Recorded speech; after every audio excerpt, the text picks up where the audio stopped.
Hey there. I'm excited to announce this to you today. This is what you've been waiting for in your spiritual quest. This is something I've wanted to do for a long time, and I'm finally ready to announce it that it's ready to go. It's the Grief to Growth Community Circle. Now, this is a sanctuary where like-minded souls are united in their journey through grief and towards personal transformation. It's more than just a place. It's a beginning. It's a commitment to growth and understanding. Here you're finding not just a community, but you're entering a circle of trust and depth. You're going to engage with interactive coursework. You'll dive into exclusive podcast episodes and partake in discussions that illuminate the path from mourning to empowerment. This is a realm where every question is honored and every individual's journey is validated. To be part of this exclusive circle, visit us at grieftogrowth.com/community or look for the chat icon at the bottom of every page on the main website. Remember that entry is a privilege because I want to ensure that every member is as dedicated and genuine as you are. You must apply to join, but the journey within is worth every step. So go ahead and join us today. Check it out, grieftogrowth.com/community, and I look forward to seeing you there. Hi there. Welcome to Grief to Growth Podcast. Your host is Brian Smith, spiritual seeker, best-selling author, grief survivor, and life coach. Brian believes that the worst tragedies of life provide the greatest opportunity for growth. Brian says he was planted, not buried, and he is here to help you grow where you've been planted by the difficulties in life. In each episode, Brian and his guests will share what has helped them to survive and thrive. It is his sincere hope this episode helps you today. Hey, everybody, this is Brian back with another episode of Grief to Growth. And I've got with me today John Davis. And John had a near-death experience we're going to talk about today. I'm going to read a short introduction, and then we're going to have a conversation. John had a life-changing near-death experience when he was 21 years old. And as a result, John has never been afraid of dying. In fact, he said he looks forward to it so he can be with the loved ones who have crossed before him. So what I want to do with John today is just have John kind of share what led up to your near-death experience and why it is you no longer fear death since you've had it. So, John, welcome to Grief to Growth. Thank you, Brian. It's a delight to be here. I'm so excited. Yeah, I talked to you once before. It was several months ago. You presented to Helping Parents Heal, and your experience was really fascinating. So if you would, just start wherever you'd like. If you want to start before, what led up to it, or start in your experience, just take it from there. Okay, sure. I'll give you the whole rundown. Yeah. Yeah, I was at my parents' house one weekend, and I was riding one of their mopeds. Something we did every single weekend. It was fun, and it was no big deal. And as I was riding it one summer afternoon, I turned a corner really fast, and there was a squirrel sitting in the middle of the road. So in order for me to avoid hitting the squirrel, I made this huge right turn, and I crashed into a tree. And I hit in such a way that I had to have the tendons on my right hand surgically reattached to the bone. Mm. So the day of the surgery comes, and I have never had a surgery before. I had never had any kind of anesthetic before. So this was all new to me. Mm-hmm. So I'm laying on the table, and they tell me that they're going to give me a shot, and that's going to knock me out so they can do the surgery. So as they started to give me the anesthesia through my veins, I could feel it going through my body, up through my arms, into my shoulders, down through my neck, and then my chest, and then to my heart. In the very second that it hit my heart stopped. I had some kind of allergic reaction to the anesthesia. So the very second that I shut my eyes and died, the very next second, it seemed like I opened up my eyes and I was standing in the most beautiful, perfect marble building that I could ever imagine. And you're going to have to try to visualize with me on this, because I've tried to describe this before, and it's so hard to describe all of what I saw. So I'm going to try to do the best I can with it. So I was standing in the middle of this building, and it was a marble-like corridor. And as far down as you could see, you couldn't see an end to this corridor. On the left-hand side were these beautiful, ornate doorways or tunnels that looked like they had been cut out of the marble. Absolutely pristine and perfect doorways. To the very right of those doorways, about 4 feet, there were these tables.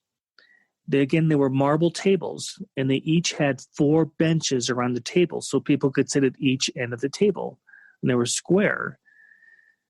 I also have to mention, too, that during this whole process, there was somebody who was standing next to me, who was talking to me in my left ear. I never saw this person, but throughout my whole near-death experience, it was a guy. It was a guy who was standing next to me, telling me what I was seeing and what I was looking at, because I had absolutely no idea. Right about this time, as I was seeing this, he told me this was an orientation center.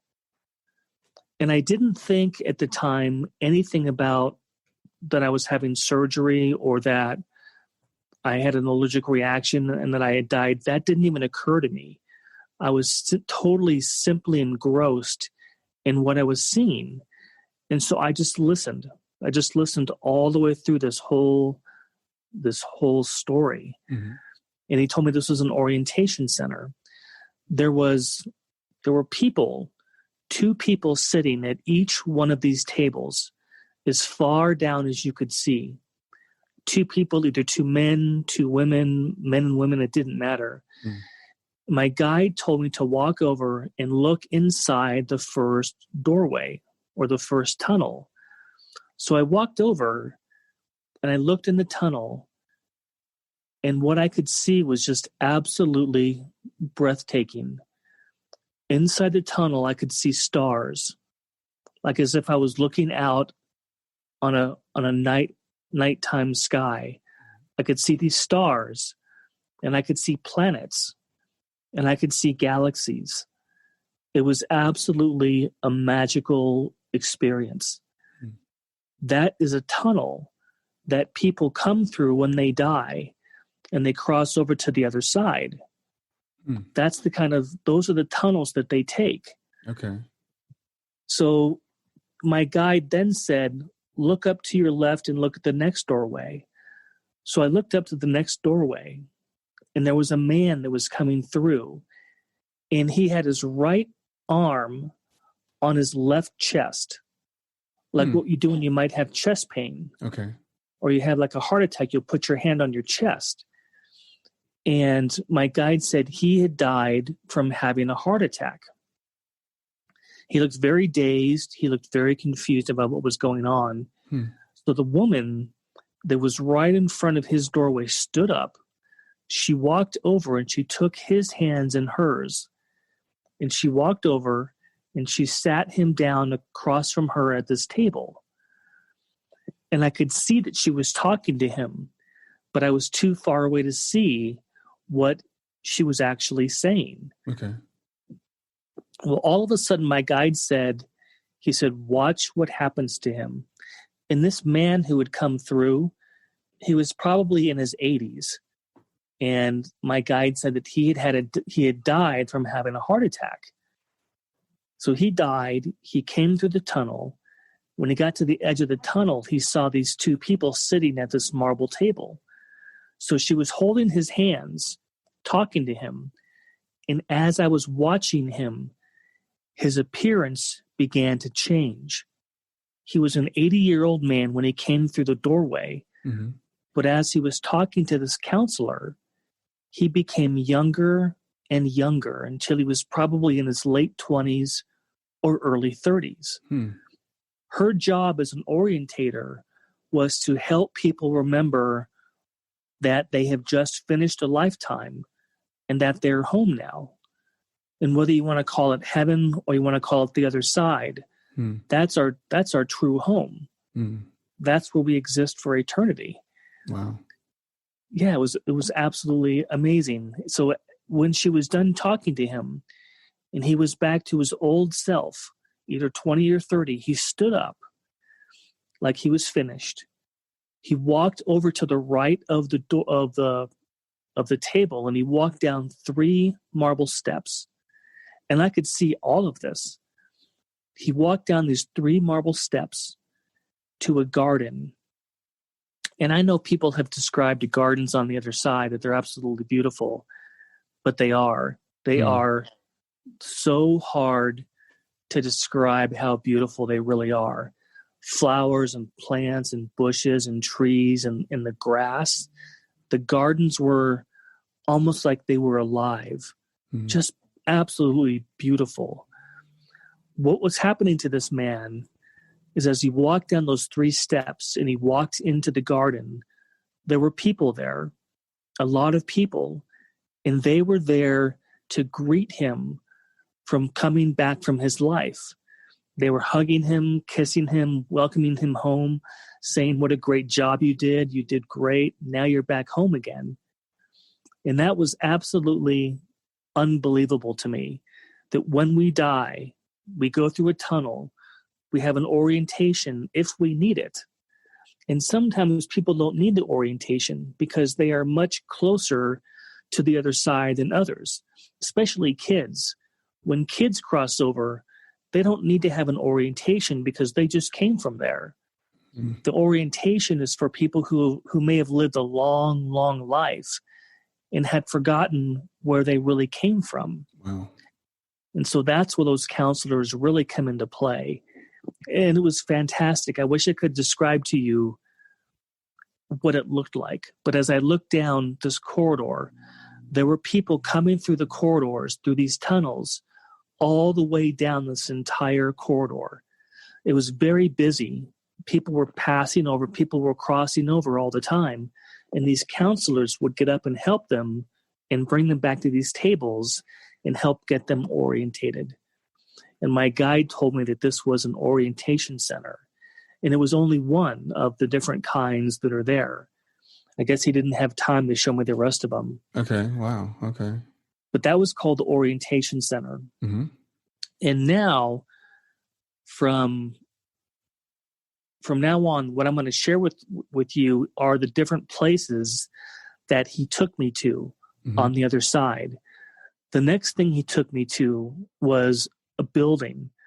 And every time he took me somewhere, he showed me the outside first before showing me the inside.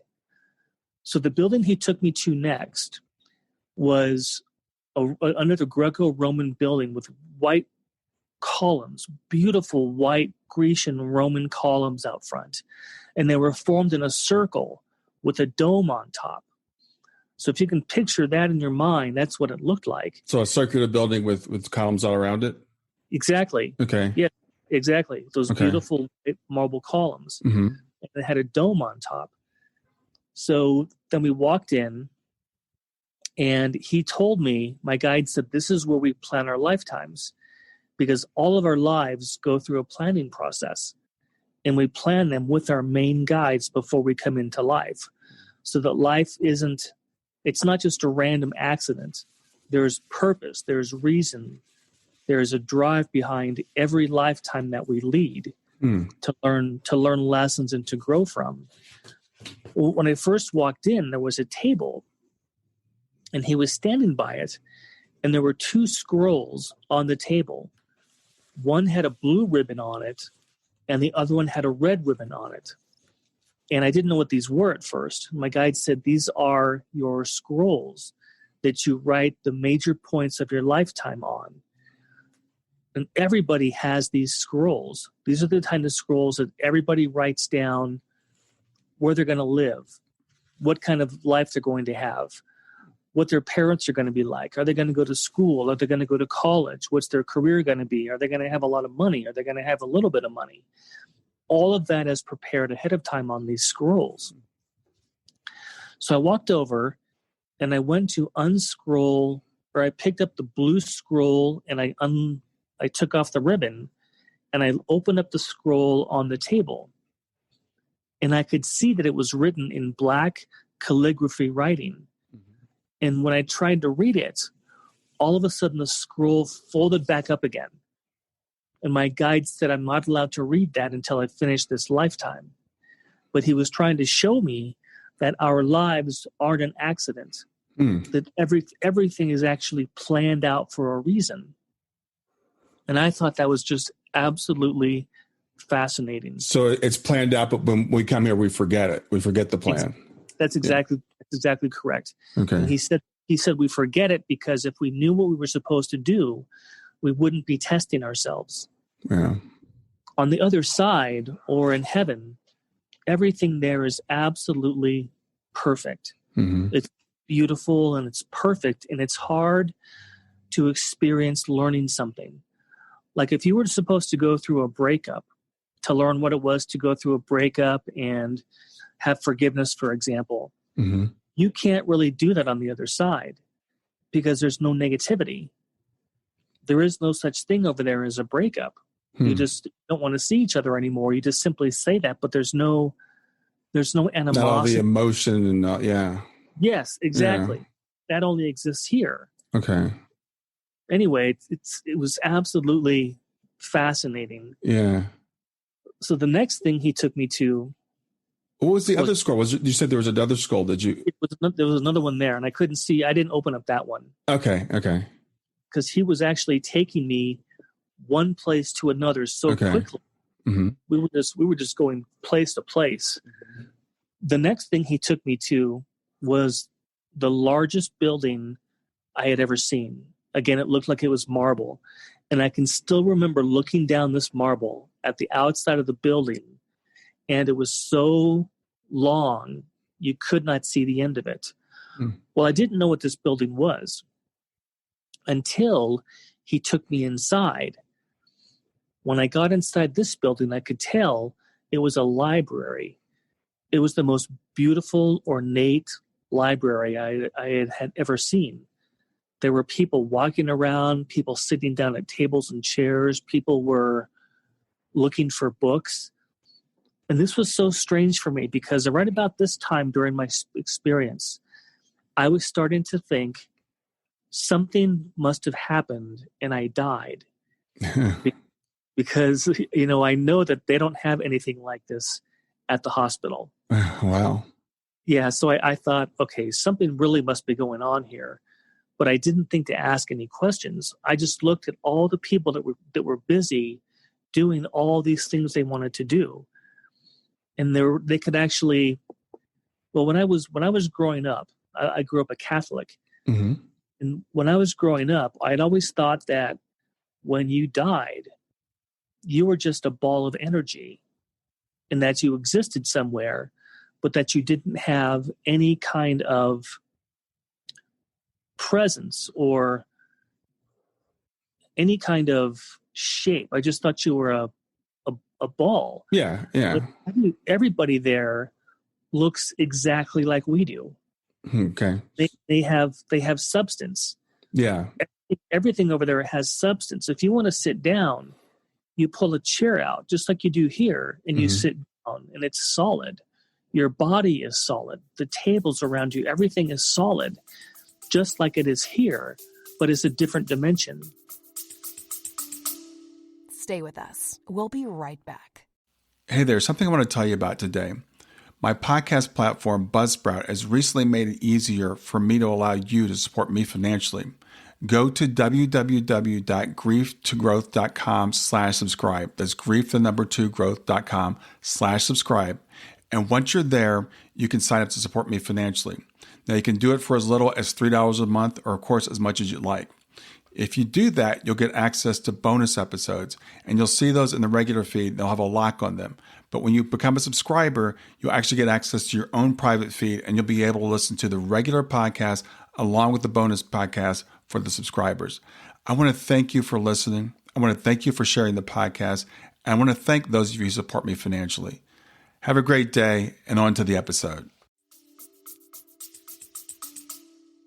Yeah, some people seem to have this belief that we just become like you said, like a ball of energy, right? We're just floating around like these disembodied blobs.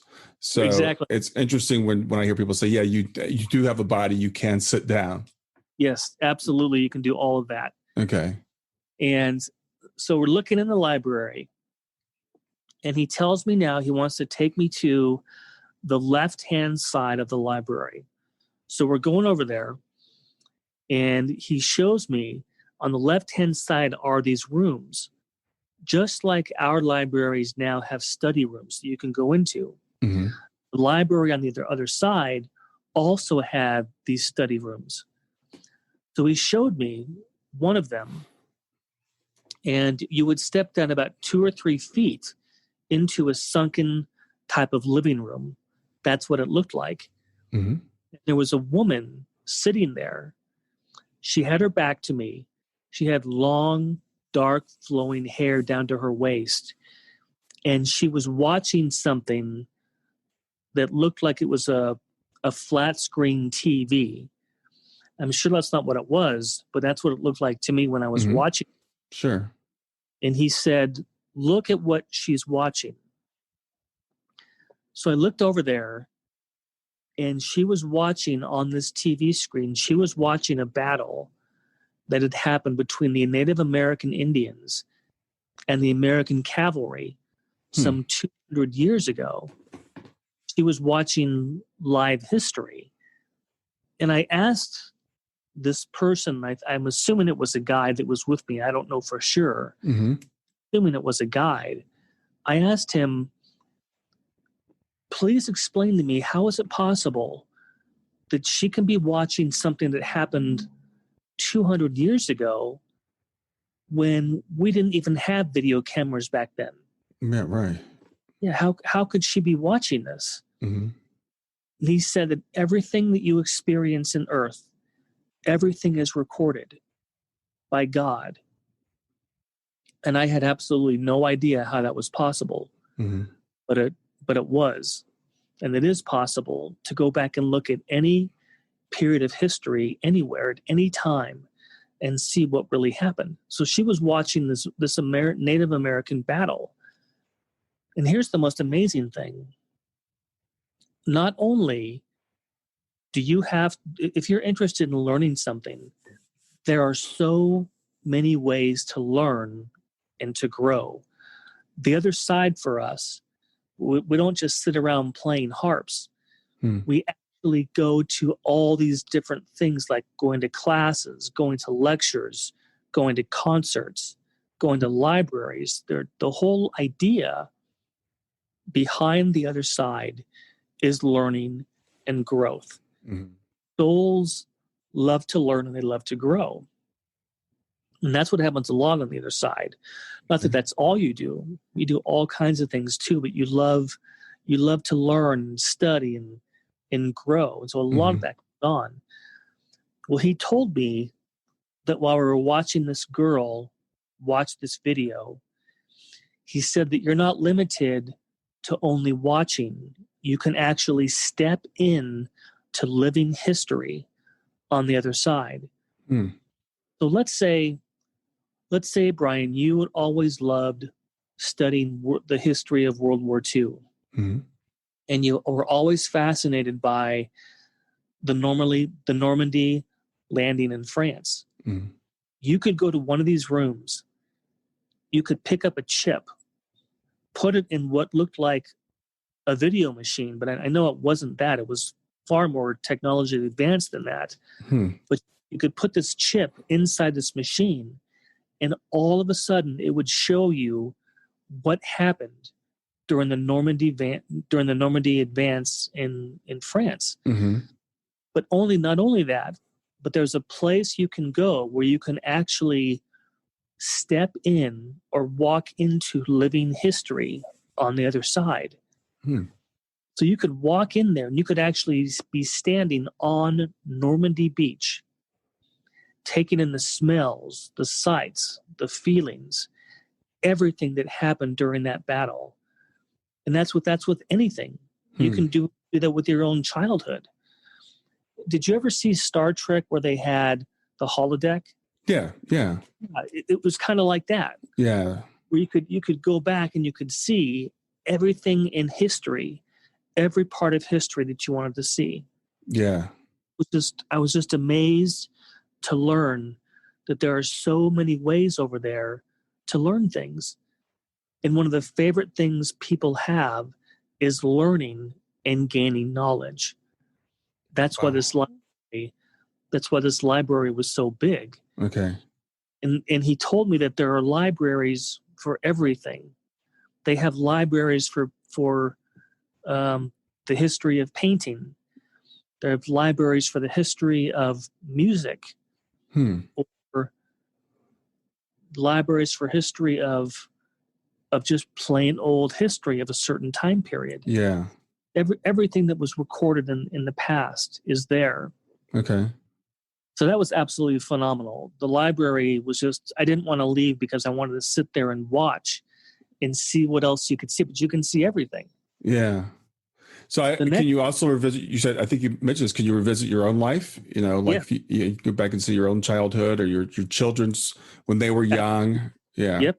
Absolutely. You can see all that. Yeah. And it's all as real as real. It's just absolutely phenomenal. Yeah.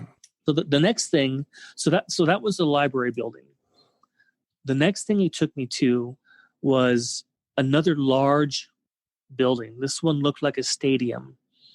And it was a stadium that was covered. The roof was covered. It wasn't open. It was covered. I don't know what it was. But I walked in, and there were thousands and thousands of seats in this planetarium. And you know what a planetarium is, right? Mm-hmm. Yeah. Yeah, okay, good. Project the universe or whatever on the ceiling so you can look up and see the stars and the planets. Yes, exactly. That's exactly what this was. So I walked in, and there were thousands of seats. Everybody was gone. It was all empty. And this is the first time that I had heard a voice that was outside of the voice to my left ear, to outside of my guide's voice. Another voice said, "Please sit down and we'll begin the show." So I sat down, and all of a sudden, all the lights went off. I looked up at the ceiling, and this other voice in the background said, and it was almost like this person in the back was running the actual show and how the planetarium works, because he said, "Please sit down and we'll get started." So he started it. And all of a sudden, up on the ceiling, all of our planets began to show up. Uranus, Jupiter, Mars, Saturn, all of our planets. The voice said, "When you look at the stars," meaning me and everybody on Earth, all of humanity, "this is what you see." And it just showed our galaxy. Then that disappeared. Then the voice said, "When we look at the stars," meaning everybody who's on the other side, "this is what we see." And all of a sudden, Brian, all of these different planets began to show up. At first, there were hundreds. Then there were thousands. Then hundreds of thousands of different planets showed up. Some were brown, some were blue, some were green, some were orange, some were red. And the voice said, "There is far more life in the universe than you can possibly know about." And here's what blew me away. Earth is not the only place that we can go to have a lifetime. Yeah, that's interesting. Isn't it though? Yeah. It's absolutely fascinating that we can go to other planets. People come to this planet because it's the hardest one of all. This planet is negative. You have people die here. You have people get sick.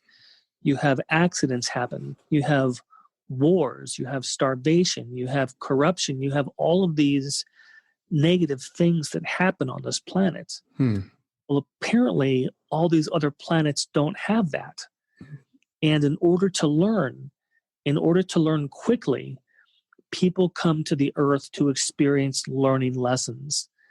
And not all of them are pleasant. I mean, who wants... If you don't mind, I'd like to interrupt you there for just a second, because I think it's a very important point. We have people talk about, we all wish that Earth was better, right? We all wish we could have heaven on Earth. We all wish we could not have these bad things happen to us. But what I hear you saying is we actually come here intentionally to experience these things that we call negative while we're here. Yep, exactly. And And the reason is because we can learn so much faster. Mm-hmm. There are people on the other side who don't want to come here. Mm-hmm. They'd rather just learn going to some other planet or going to some other world and having a life experience that way. But if you want to learn quickly and you want to advance your soul, you come to a place like this, where sometimes it feels like everything is so heavy and so hard. I think, John, right now, because I'm listening to thinking of my listeners, and a lot of my listeners have had children pass. Yeah. So they're thinking, why would I plan this? Why would I come to a place where this happens?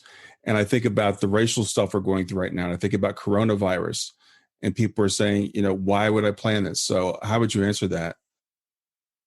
That's a hard one. That I didn't see all the details about that, but it's not, when something like that happens to a family and the people are definitely distraught, it isn't necessarily them that chose that. It was the person sick that chose it. Ah, yeah, good point. Yeah. Because I didn't know what the reason was. But the reason this happens a lot of times is because the person who gets sick has chosen that for their lifetime. Yeah. To maybe teach others what it was like to experience that. Because in my life, the people that I have lost, I have learned more from having that loss take place than I would have ever learned if I was on the other side. It takes thousands of years to learn what you can learn in a lifetime. So it's definitely not pleasant. It's not something you want to experience. Yeah. But we are here to learn lessons. And especially, I think it's the worst to lose a child.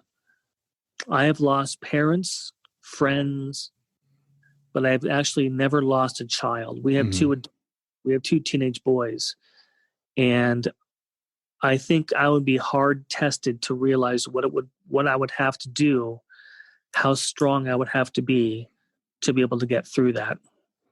And I just don't know what I would do. Yeah. Well, I think, as you said, I think we plan our lessons, and we think, and I think I love the point you made. We think, oh, why would I have planned this? But we don't think, there are other people involved in this planning too. So maybe it's they planned it for their soul experience. So it's everything that we do impacts everybody else, and it's not all just always about me. How would I have planned this? Yeah. Yeah. That's exactly it. That's exactly.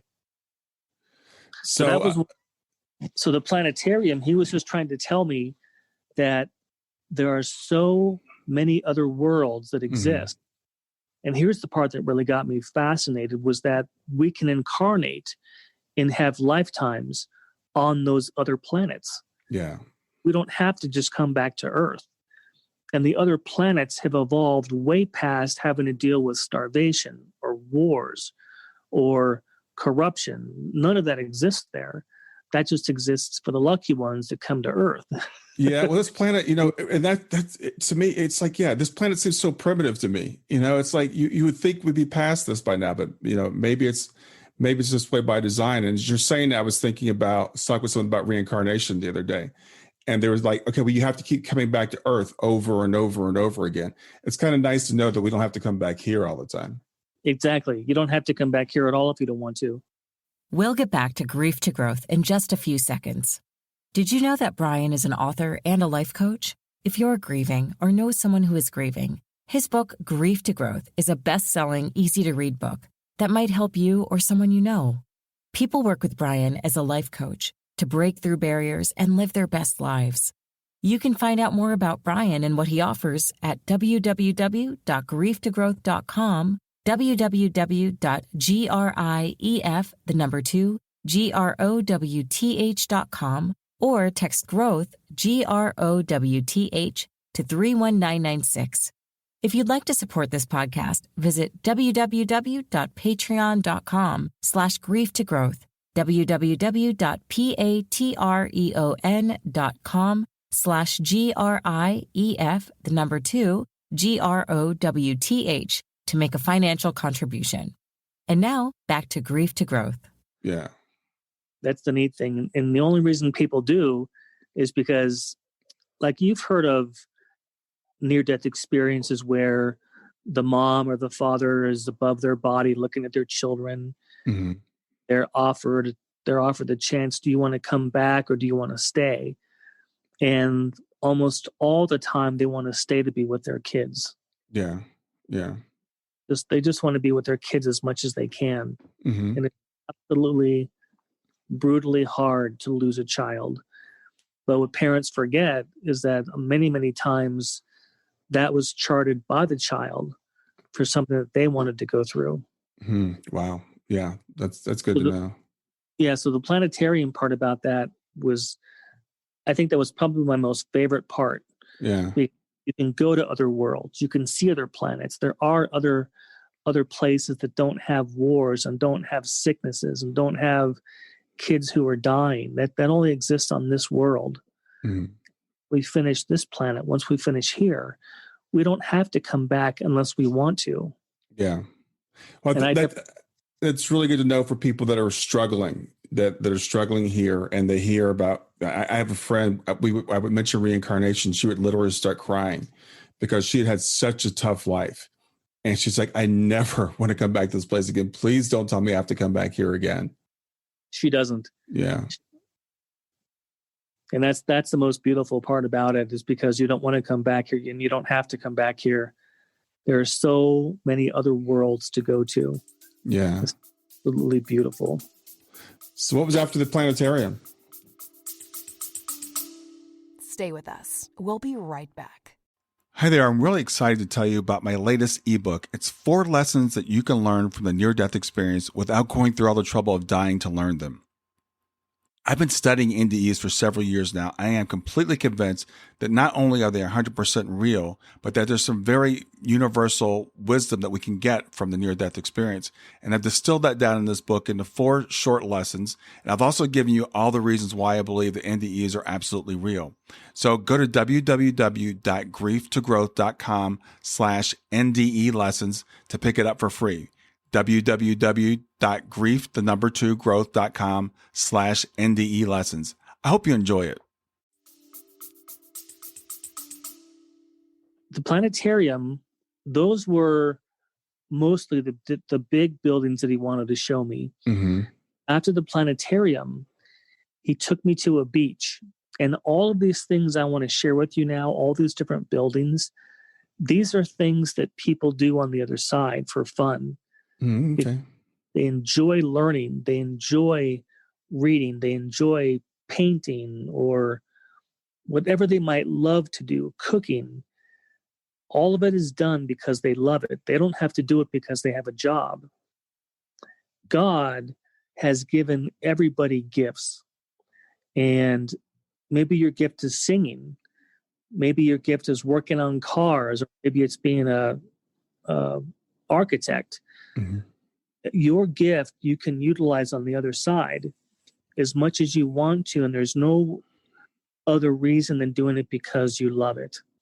You just love doing that, and that's your gift. And that's why a lot of people here on earth strive, or they know what they wanted to be when they were very young, because they had programmed that. Like if a little girl comes in who knows from the age of 7 or 8 that she wants to be a nurse, then that is definitely a God-given gift for her, that she wants to come into earth, look at her potential, see what she can achieve with God's gifts, and live life that way. And then when she gets back to the other side, she can still be a nurse. She can still do those things, but you have to do it for work. Okay. Okay, the next thing he took me to was a beach and an ocean. And he said, we have many oceans here. Here is just one of them. And this beach, it was absolutely the most beautiful beach you could ever imagine. It had white sand that was so pristine, and it had ocean water that was so blue and so clear, you could see all the way to the bottom of the ocean floor, no matter where you were standing. And when I touched down, the water was lukewarm. I just wanted to go jump in there and just swim. It was so fantastic. And there were palm trees there. And it was the most beautiful beach I've ever seen. And I've seen a lot of beaches growing up in California. Yeah. And this beautiful, gorgeous beach, there was nothing like it at home. There's nothing like it here on the earth. It was absolutely just fantastic. After the theater, he took me to, all I can think of it is he took me to a meadow with beautiful flowing mountains or hills, and it was large. It was absolutely a beautiful hill. And all of a sudden, I saw animals come jumping down from that hill. And I said, "What are these animals for?" And he said, "Every one of these animals that you've ever loved or that anybody has ever loved is on the other side." Hmm. And I could see, and as I was standing there, I could see two of my dogs and I could see two of my cats running down the hill. And all the animals play together until their loved ones from Earth cross over to the other side and come back and get them. Wow. Yeah, it was absolutely, and I started crying. It was such a feeling of unbelievable love that they're all there waiting for you and that they play with each other and that they're happy and they don't have cancer anymore. They don't have any kind of sickness anymore. They don't have disease. They stay like that for eternity, just like us. Yeah. We had cancer, we had some kind of disease that took us over. That doesn't stay with us on the other side because nobody dies. Nobody gets sick. Nobody ages over there. Everyone stays the same age, around 28 or 30. So the animals were absolutely incredible. Then he took me to, I do have more buildings. I forgot to mention this. He took me to a theater-looking building, just have here. Like you walk into a theater, you sit down, and there's one big screen that you look at. He did that with me. We sat down, and the screen came on, and my guide said, "This is the past life screening room that you can actually go here, and you can take a look at and see how many past lives you've had." And at that point, I was a little bit skeptical because I didn't really believe anything about that. I'd never been told anything about that. Oh, okay. So the screen came on, and he said, "I'm going to show you 3 of your past lifetimes." One was of a monk. I was a monk with a shaved head. I was wearing a red gown like a monk wears, sandals. And my job over there was to teach the children about the monasteries, about Buddhism. When I first saw that one, I realized, okay, reincarnation is real. I knew that was me. Yeah. Even though I didn't look the same, I could still see that was me. Interesting.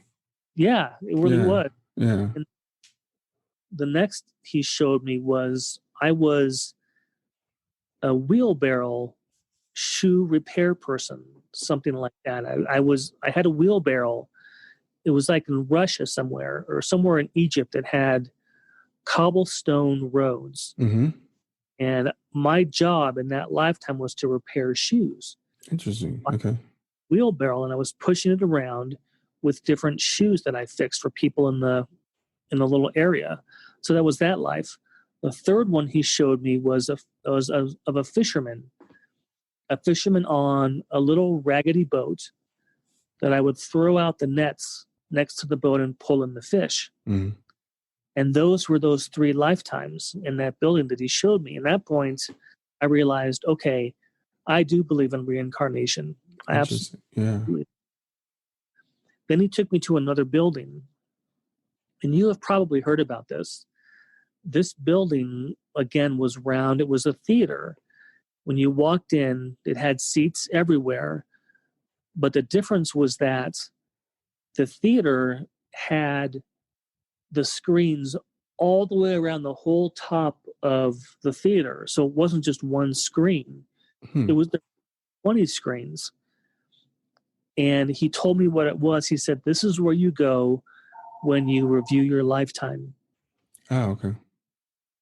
So we sat back, and all of a sudden the screens came on, and I could see myself as a little kid playing or doing the things that I did when I was little, interacting with my parents, going to school, meeting friends, doing everything on the weekends. And this was all being played on these screens that were on top. Hmm. That's what's called a life review. And you get to actually have a life review and look at your life, look at the things that you did. Mm-hmm. No one judges you. God doesn't judge you, and you don't judge you. You and your guide sits down and looks at your life and looks at the things that you really thought you did well. Mm-hmm. And they also sit down and look at a lot of the things that you wish you could have done differently. But there's no judgment. And that's what I thought was so fascinating, was that you can just come in, review your life, every aspect of your lifetime, to see how you did. And then you can go back and look at those scrolls, and you can see, how did you compare to the life that you lived to what you wanted to accomplish on the scrolls. Oh, wow.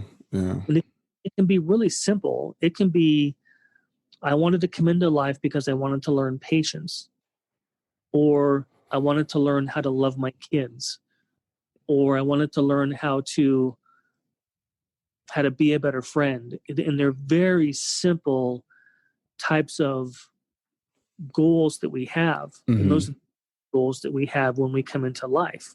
Yeah. Okay, the next thing he took me to, it was called the Gardens.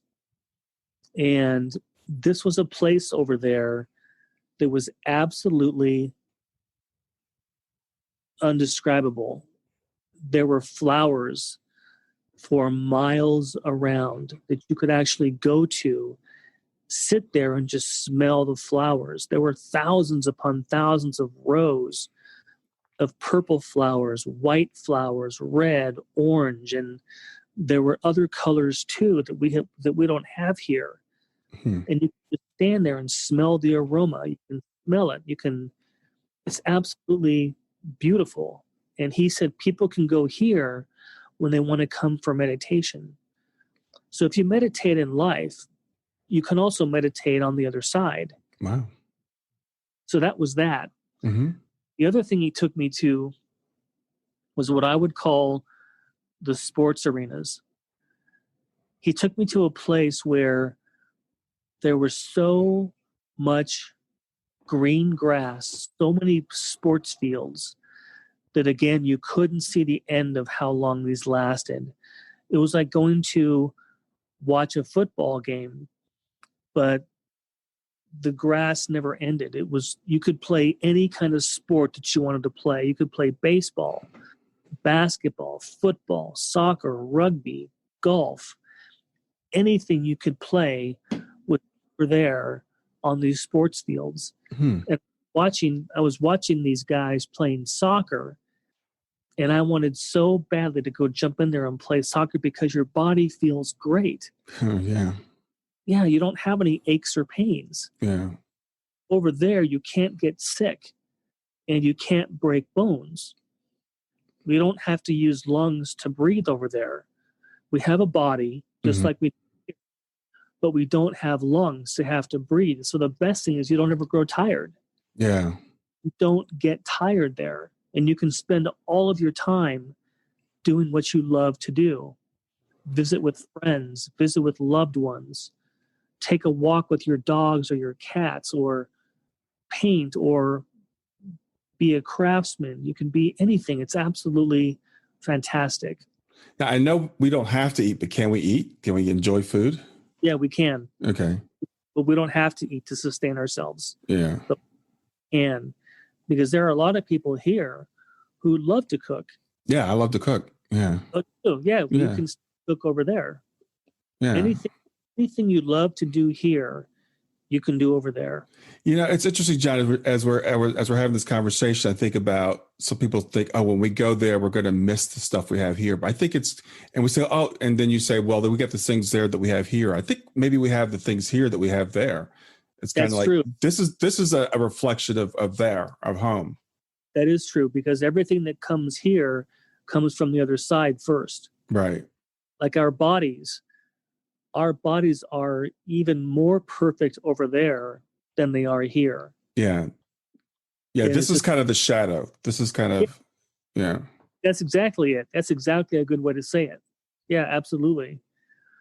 And then the last thing that happened is my guide took me to this field, and the field had knee-high grass and wildflowers in it. Absolutely beautiful. And the smell of the flowers was incredible. So as I was standing there, another gentleman walked up. He was about 2 feet from me, and he was so bright that I couldn't see his face. And I couldn't see his body. All I could see was that he was wearing a white robe or a white gown of some kind with a red sash around the waist. Mm-hmm. And I could see he was wearing golden sandals. He looked at me, and I couldn't see him, but he lifted up his hands and he said, "You must tell them there is no death." And so all these years, I have been trying to tell people as much as I can that death isn't real, that death exists. Wow. Yeah, that part I was just blown away by that. And some people said it was Jesus, but I don't know who it was. But he was different than the other people. Mm-hmm. He just had much more energy, had much more intelligence, much more spirituality about him. Mm-hmm. That you could just feel. Yeah. Yeah. And he just said, "Tell them there is no more death. There is no death." Wow. I forgot to add one more thing here. Do you still have a couple minutes? Absolutely. Okay. Here's one thing I forgot to enter that I have thought about for so long. Remember when I said that you can do anything? You can paint, you can ride bikes, you can build, you can be a carpenter, you can do anything you want to do. There are also people over there who specialize in knowing about certain aspects. They're historians. They're historians of maybe the late 20th century, or they're historians of World War II. You can go to these places over there and visit with them and also learn. So there are many ways for people to learn. Mm-hmm. The very last thing he showed me was a castle. And it was a beautiful castle, the kind of castle you see in England. Has all the stones, has all the rocks, has all of the beautiful flowers and plants outside. And he said, "Let's walk in." So I walked in, and everywhere that I could see, there was red carpet on the floor, like what you'd see nowadays with castles, red, beautiful carpet. Mm-hmm. And on the walls of this castle, there were life-size paintings of the people that had lived in that castle, the royals, the queens, the kings, the princesses. The princesses all had these life. What am I trying to say? Life size. Yes, yeah. Yes. All had life-size paintings. So you walk in, and you can see these paintings on the wall, all the way down, for how many people lived in that time period. So on the first, right to the left, these pictures were life-size paintings of these people, and they were dressed in the clothing that they wore during that time. Mm-hmm. And this is another way that people on the other side go and learn. Not only can they go to the past life area or go to that room that was in the library, they can go and see the physical history of what a castle looked like, because everything that was beautiful on the other side was duplicated here on the earth plane. Mm-hmm. Mm-hmm. So this castle, as beautiful as it is, isn't here because it was built first on Earth. Right. You know what I mean? It came Yeah, from I think you're absolutely right. I think that's what we get backwards. I think we think that we invented things here, and it's kind of like the other way around. Yeah, that's exactly it. Exactly. Yeah. So here's the part that was just absolutely amazing to me that I still, to this day, can't figure out how this works. In front of each painting, let's say it was King George, for example. King George would have his clothing that he wore back then, and his face was painted so that you could see what it looked like. Mm-hmm. Well, right in front of every single painting, there was a podium or a lectern, and there was a book on it. Mm-hmm. So I walked over and I looked at this book, and the book contained the lifetime of King George. It was written. Every single thing that he believed was written down. His childhood experiences were written there. So if you wanted to go learn about King George, you could go to this library, the one that he grew up and lived in, look at this book, and learn all about him, because nothing is hidden. All knowledge is somehow by God is recorded. So you could go there, and it even had conversations that he had with other people in that castle. Wow. It was that detailed. Mm-hmm. And it was really designed to look at the decisions that he made when it came to war. Again, it was all about, okay, what did this king do when it came to war, or when it came to making decisions for his people? Was he being selfish, or was he actually helping his people? Wow. So all of these things are in there, or in all of these different books.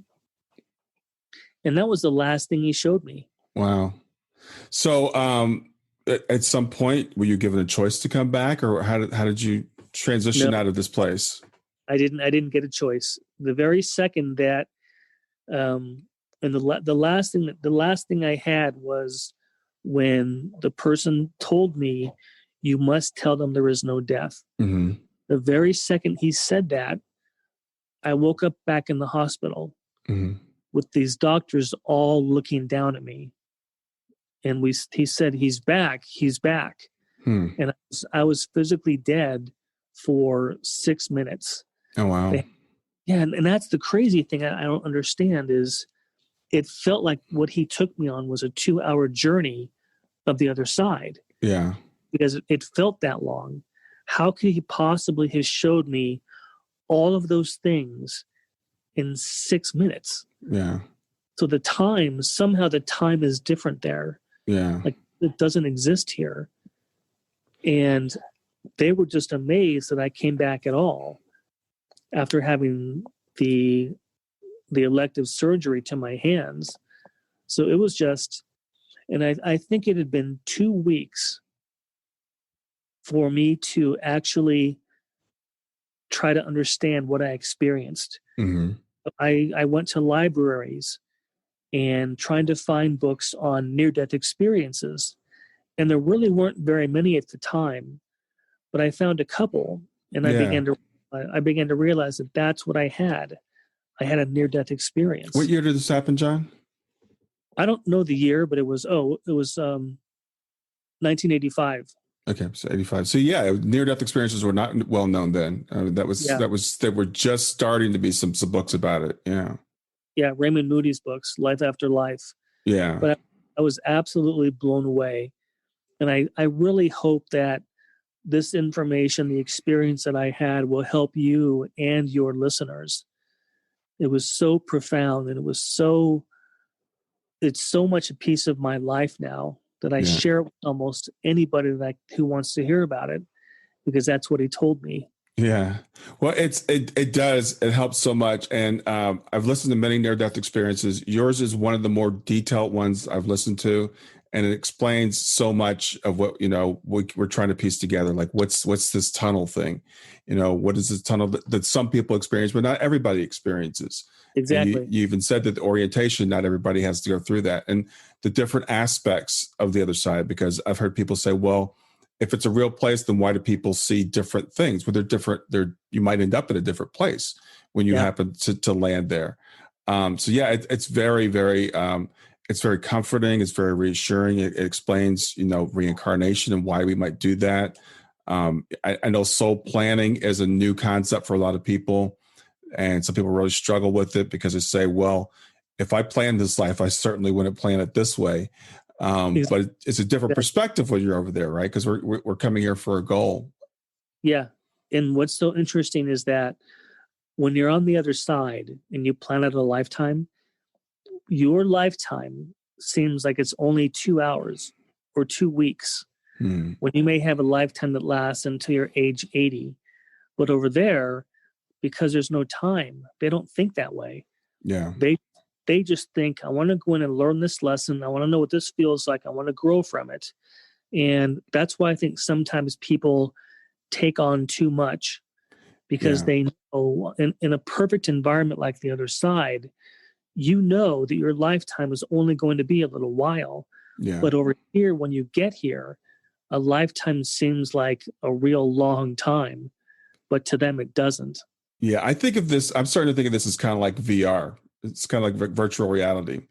And so when we sit down to play a game, the game time is totally different than the time that in the room that we're in. So we say, well, I'm going to play this game, but a lifetime in the game. So we look at this from the other side. I just imagine we're thinking, okay, well, I'm going to live about 80 years. That's, maybe you don't even have a concept of time when you're over there. It's just like, yeah, about 80 years. I'm going to do this, this, and this. And yeah, I'm going to plan this. I'm going to be poor my whole life. That'll be fun. And I remember I interviewed Natalie Sudman. Do you know Natalie is? No. She had a near-death experience. She was blown up in an accident in, I think it was Afghanistan, but it was an improvised IED explosion. Yeah. And so she finds herself on the other side, and she goes through these different environments. And the last environment she's in, she's actually planning out her injuries. So she's with these other people. She's, I'm going to come back and I'm going to have these injuries. And she's like, wouldn't it be fun, like if she didn't have a leg? Or what if she was blind? And she said, she even kind of describes it in the third person kind of thing. Because she's like, when I was over there, I thought all this stuff would be really cool to experience. But when we come back into the body, we're like, oh, now I have to live with this. Yeah, exactly. That's exactly. I'll have to go look her up. Oh, her book is incredible. It's called The Application of Impossible Things. She had a really profound experience. But it also reminds me of my daughter who passed away, Shayna. When she was young, I remember she said very clearly one time, I like to break my leg. And we said, why would you want to break your leg?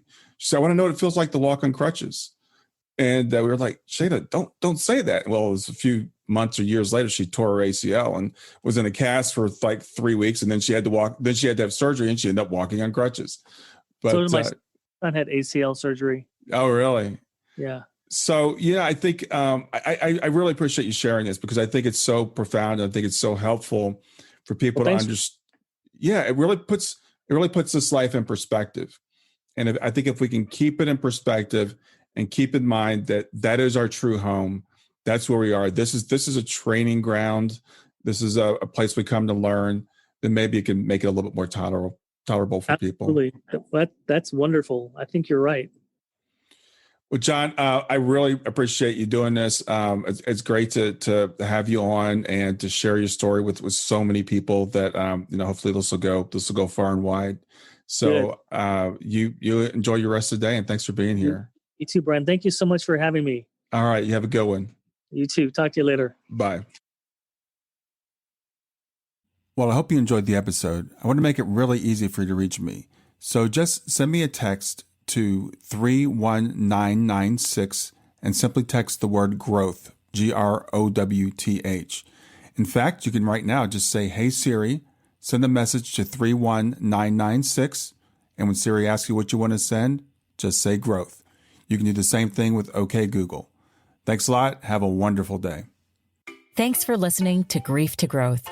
Brian hopes that you find this episode helpful and will come back for future episodes.